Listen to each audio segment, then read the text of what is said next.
Okay, so the next and final step, I beg your pardon, before we start to write our answers is to analyze the exhibits. Now, there are quite a few exhibits in this particular mock, and some of them are extremely long. Those of you sitting in, from September 2023, will have far shorter exhibits than these.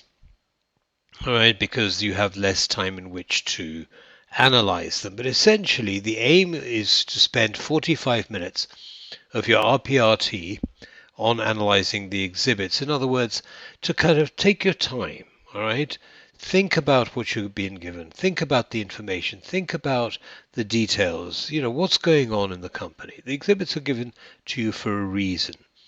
And so what you do is you take your time, you go through the exhibits, you highlight the key information. Now you know roughly what the questions are about, which areas are about, so it should make it easier to identify what the key information is in those exhibits, and then you highlight them. Now on TestReach, on the exam platform, you can highlight with the exhibits, you can highlight using color, okay, which is great. Just one point to be aware of: when you highlight, don't highlight everything, because there's a point to highlighting. The point is that when you're in the middle of writing your answer and you want to check a particular exhibit, you highlight something so that your eyes are drawn to it immediately. If you highlight everything, you don't know what you should be looking at, and it's a complete waste of time. So be selective about what you highlight. All right, and you do that for all of the exhibits. And that's basically what we do before we start answering our questions. We don't have to do any more copy paste, but do take your time with the exhibits. It is important to know what has been given to you. All right. So here's for exhibit 1 and 2. I've done, just to show you what this thing should look like. What you should perhaps highlight: world's largest water supply charity. Well, that's good to know. It tells us about the size. It's helped hundreds of thousands of people to survive disasters. Has permanent staff of 25, so that's quite a big number for permanent staff. And their goal is to get to the disaster area within 48 hours. Okay. Then you have the structure, the organizational structure. So you've got the chairman, I think it is, or woman, I don't know. Jess could be either.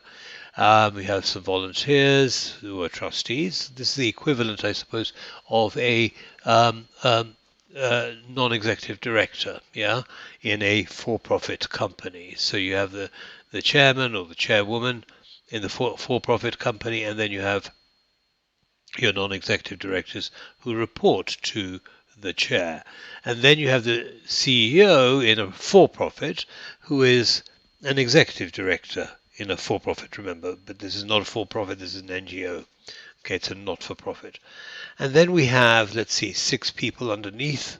Okay, and we're told what their roles are. Okay, so, scan it. This is likely to be of little relevance. Just get an idea of what the organization structure is. And then you're also told that you've got all these volunteers here who help mainly in the operations area. Okay, so that's it. That's all you would need to highlight in exhibit number 1. Exhibit number 2, it's a really long exhibit. Yeah, typical project overview and history. It goes through step by step, how the organization works. All right. When it hears about a disaster. Okay, and so again, don't spend too long. You're not going to be asked to repeat in the examination, what are the steps. Okay, but just be aware of the process. Who's involved? What are they trying to do? How do they decide which projects to get involved with, and so on. Okay. So, how do they make their decisions? Well, a simple majority of the senior management team. Um, Also, they use volunteers from the same country, okay, where the disaster has happened. Okay. so you don't have to fly in volunteers from other places, and of course these volunteers know the country, so they're highly useful in helping establish the structures, contact with the governments of the country, so that's another stakeholder that you need to be engaged with. Okay, then there's a risk assessment for the project that is carried out, and so on. Okay, so it's basically with something like this, simply being aware of what the process is. Okay, very detailed. Don't highlight everything and don't spend too long on it. Okay. Now, just one other thing. We've got an exhibit. Hang on, where is it? No, it's not this one.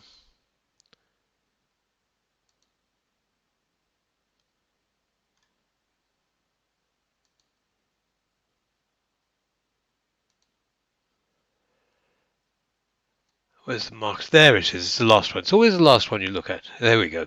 Okay. We've got an exhibit with some numbers. Now remember that in SBL you will not be asked by the examiner to do an NPV calculation, for example, or to calculate the internal rate of return or anything else. But you may well be given some numbers in the exhibits. Now when you are, don't get too excited and spend ages calculating ratios and making decisions looking at the numbers. Don't do that, okay? Because you don't know how much of that will be necessary for your answer.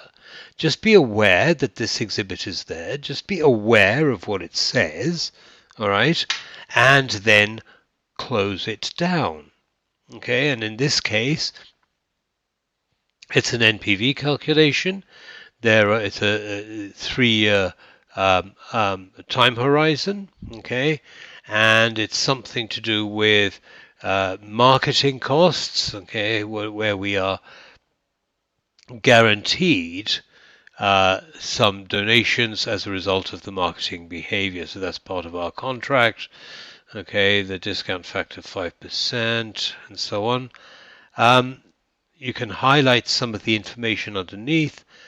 This figure is guaranteed, underwritten by the marketing agency. Donations made via the dedicated website are held by the agency. Okay, so the agency itself will hold the money. That may be an issue, it may not, we don't know yet. Okay. Net cash flow figure is the amount which is actually paid under the contract on signing. 100 million is to be paid. Oh, that's a lot of money, isn't it really? I wonder where they're going to get that from. The net cash flow amounts to be paid by the agency to Thursday. The amounts shown are paid regardless of the actual level of donations. And then cost of capital is 5%. Well, we'll believe you if you tell us, but we just highlight it because we may be given some other information which shows us that that's the wrong number to use. Okay? So we are now ready, having highlighted and analyzed all of the information in the case study, we're now ready to start answering our questions. That's exactly what we're going to do in our next video.